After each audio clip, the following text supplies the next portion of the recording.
యుద్ధం పోయినరు. అయితే అప్పుడు యుద్ధం ధర్మయుద్ధం ఉంటుండే, ఇప్పటిలేక లంగ యుద్ధం ఉండపు.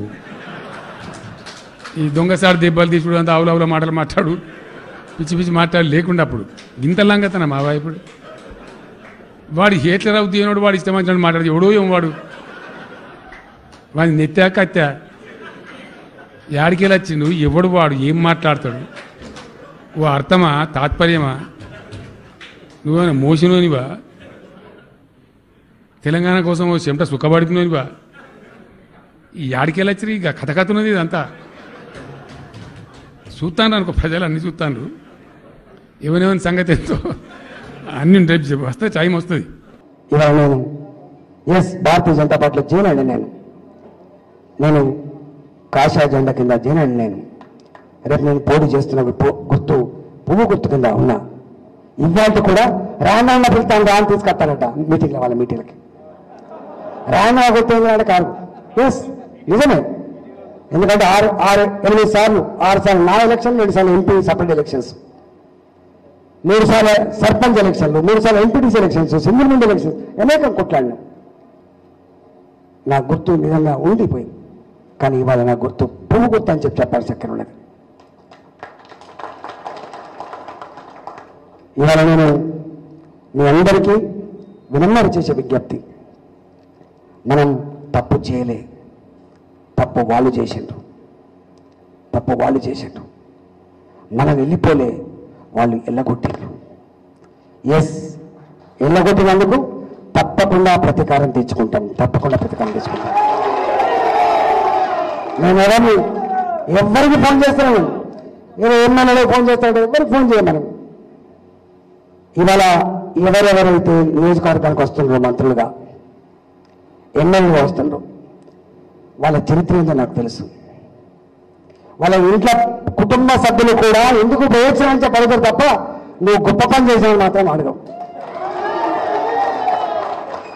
మీ పదవులు కాపాడుకోవడానికి, మీ అధికారాన్ని కాపాడుకోవడం కోసం మీరు వెంపర్లాడుతుండొచ్చు, కానీ మీరు చరిత్రహీనులే. మీరు మిమ్మల్ని ఎప్పుడు చరిత్ర క్షమించదు.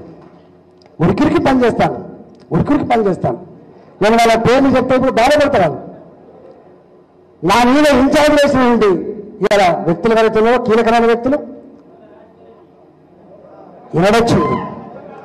ఎన్నడొచ్చిండు వాళ్ళు. ఈ పక్కన ఎన్నొచ్చిండు, కమలాపూర్లో ఉన్నాడు.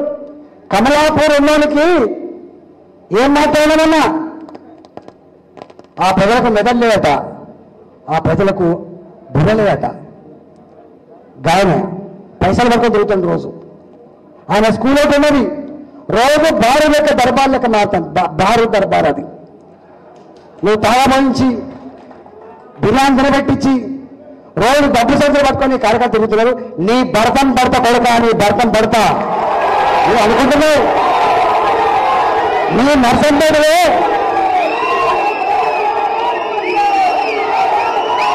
రేపు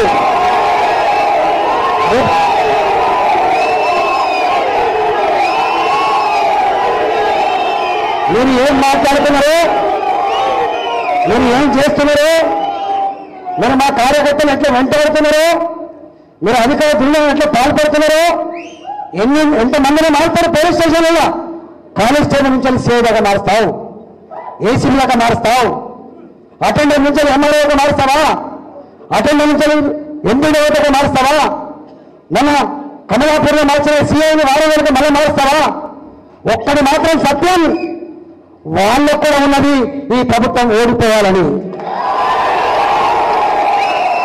నా తెలంగాణ టీఎన్జీఓలకి, నా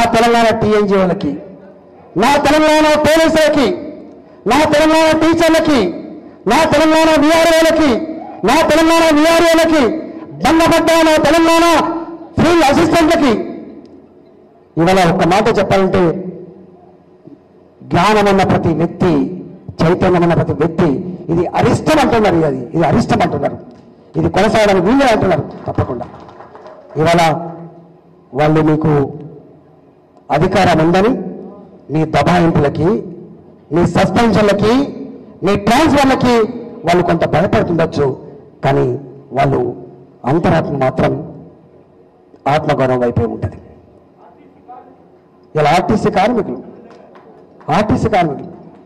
ఆనాడు కూడా మాట్లాడి నేను మున్సిపల్ కార్మికులు సమ్మె చేసిండు, ఒక కలం పొడితే తీసేసే ప్రయత్నం చేసిండు. నేను మంత్రిని కావచ్చు కాక, కానీ ఆ సంఘాన్ని పుట్టించింది మేము, గెలిపించింది మేము, ఆ కార్మికుల కన్నీని చూసింది మేము అని చెప్పి పోయినాం. మేము ఎట్లా తీసేస్తామని చెప్పి పోయినాం. మేము 2015 అనుకుంటా నాకు తెలిసి.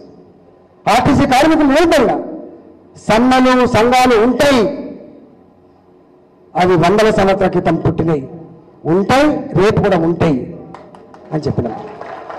ఆకలి ఉన్నవాడికి, పేదవాడికి, అణచివేత ఉన్నవాడికి హక్కుల కోసం, వాళ్ళ హక్కుల కోసం ఉద్యమించిన సంఘాలు ఉంటాయని చెప్పింది నేను. సంఘాలు చచ్చిపోవద్దు సుమా, సంఘం చచ్చిపోతే చైతన్యం చచ్చిపోతుంది, చైతన్యం చచ్చిపోతే చీకటి వస్తుందని చెప్పి చెప్పింది నేను. అందుకని ఇవాళ నేను ఒక్కటే మీ అందరికి విజ్ఞప్తి చేస్తున్నా. నాకు 100 ఫోన్లు వస్తున్నాయి, అన్న ఆయన వచ్చిందన్నా, ఈయన వచ్చిందన్నా. వస్తుంది వాళ్ళు 2006లో వచ్చి చూసిన నేను ఒక స్టేట్మెంట్ ఇచ్చినాడు. 26 మంది నాయకులని ఒకే రోజు కరీంనగర్లో కొనుక్కున్నారు. కరీంనగర్ టౌన్లో టీఆర్ఎస్ నాయకులు అన్నాడు 26 మెంబర్స్ కుళ్ళుగొట్ట కొనుక్కున్నారు. ఒక 5 మంది చెప్పదండ పార్టీ మండల పార్టీ అధ్యక్షులు ఒకరోజు కొనుక్కున్నారు ఆనాడు కాంగ్రెస్ పార్టీ. నన్ను ప్రెస్లో వచ్చి అడిగిండు, మరి ఎట్లా సార్ ఒక్క మనిషి లేకపోయా నీకు ఉన్నారు, మీ వాళ్ళందరూ వచ్చి పట్టింది పాపం, వంటక తింటాను, ఓట్లు అడుగుతాను, పాపం బాగా అనిపిస్తాను, కానీ 48 అవర్స్ ముందు వెళ్ళిపోవాలి కదా వాళ్ళు, వెళ్ళిపోతే మళ్ళీ పోలింగ్ బూతులలో ఎవరు కూర్చోవాలి, పోలింగ్ చిట్టీలు ఎవరు ఇవ్వాలి, రేపు వాళ్ళ రిగ్గింగ్ చేసుకుంటే ఎవరు ఆపాలని చెప్పి అడిగితే నేను ఏమని అనే స్టేట్మెంట్ అది. అవును నిజమే, జరిగిన మాట వాస్తవమే. కానీ తుపాకీ ట్రిగ్గర్ల మీద బొటల మీద వేసుకొని తుపాకులు పట్టుకున్న పోలీసులు మా పోలీసుల విషయం మర్చిపోకని చెప్పినాం. పోలింగ్ బూతులలో చిట్టులు వేసిచ్చే పంతుల్లో తెలంగాణ పంతుల విషయం మర్చిపోకని చెప్పినాం. ఇవాళ కూడా నాకు తెలుసు ఏరుకొని పోలింగ్ ఆఫీసర్లు వేస్తారు, కానీ నేను కూడా ఆల్రెడీ కాంపిటీ పెట్టినా. ఎన్నికల సంఘం ఈయన నాయకత్వం ఉండదు, ఎన్నికల సంఘం పైన ఉంటుంది, అక్కడి నుంచి కూడా వస్తారు. హాయ్ ఫ్రెండ్స్, మా టుడే టుమారో యూట్యూబ్ ఛానల్ చూస్తున్నందుకు చాలా థ్యాంక్స్. మరిన్ని లేటెస్ట్ వీడియోస్ కోసం వెంటనే సబ్స్క్రైబ్ చేయండి. అలాగే ఈ బెల్ ని కూడా రింగ్ చేసేయండి. మా నోటిఫికేషన్స్ అన్ని మీ మొబైల్లో వస్తాయి. అలాగే మా వీడియోస్ మీకు నచ్చితే లైక్ చేయండి, షేర్ చేయండి, నచ్చకపోతే కామెంట్ చేయండి.